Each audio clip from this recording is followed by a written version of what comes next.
भाग्य का लिखा अद्भुत कहानी।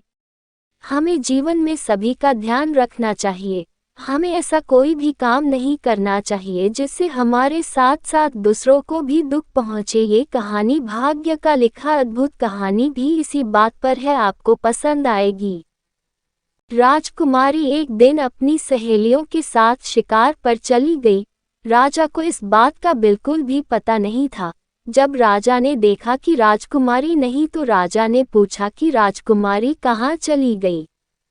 सेनापति आया और कहने लगा कि राजकुमारी आज अपनी सहेलियों के साथ शिकार पर गई है, जबकि उन्हें ऐसा नहीं करना चाहिए था।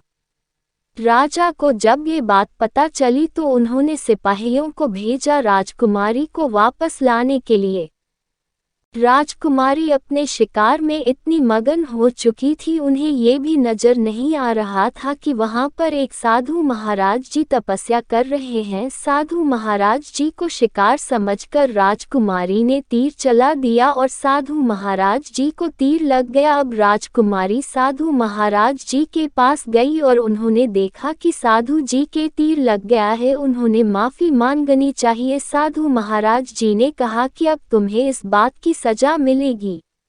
मैं यहाँ पर तपस्या कर रहा था, तुमने मेरी तरफ ध्यान नहीं दिया और मुझे तीर लग गया। राजकुमारी ने बहुत बार विनती की, लेकिन साधु महाराज जी उन्हें क्षमा नहीं कर रहे थे। साधु महाराज जी ने अपने मंत्रों को राजकुमारी पर जल से जैसे ही फेंका तो राजकुमारी गिलहरी के रूप में आ गई। राजकुमारी गिलहरी बन चुकी थी और साधु महाराज जी मरने को तैयार ही थे। तभी वहां पर सेनापति आ गए। सेनापति ने बहुत क्षमा याचना की और कहा कि राजकुमारी को माफ कर दीजिए। सेनापति ने कहा कि राजा को बहुत दुख होगा। साधु महाराज जी ने कहा कि ठीक है, मैं तुम्हारी विनती सुन लेता हूँ।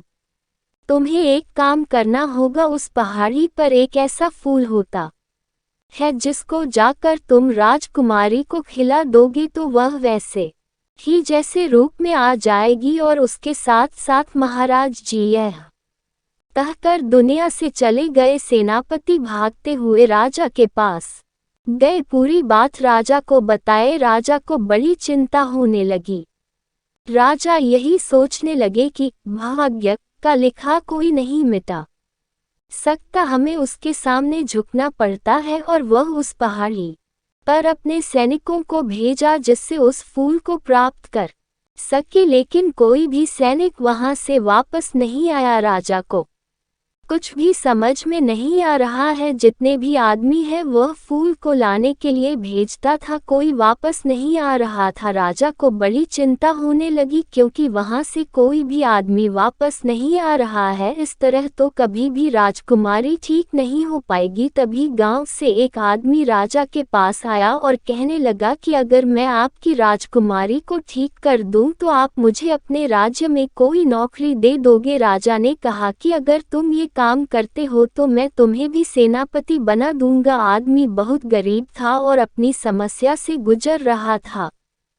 वह जंगल में गया, उसने बहुत सारी परेशानियां उठाई, बहुत सारी मुसीबतों को झेला। उसके बाद वह फूल लेकर वापस आ गया और राजकुमारी को खिला दिया, जिससे राजकुमारी ठीक हो गई। राजा प्रसन्न हो गए। राजा ने उसे अपने यहाँ पर नौकरी दे दी। ईमानदार आदमी बहुत आगे तक जा सकता है, इसीलिए इंसान को ईमानदार होना बहुत जरूरी होता है। राजा को ये बात पता थी, इसलिए राजा ने राजकुमारी का विवाह उसके साथ कर दिया। हमें अपने जीवन में ईमानदारी के साथ सभी काम करने चाहिए। हमारी ईमानदारी एक दिन हमें कामयाबी तक पहुंचा देती है। धन्यवाद हमारा वीडियो देखने के लिए, हम आपके आभारी हैं। अगर आपको हमारी वीडियो अच्छी लगी तो प्लीज हमारे चैनल को सब्सक्राइब कर दें और बेल आइकन को दबा दें।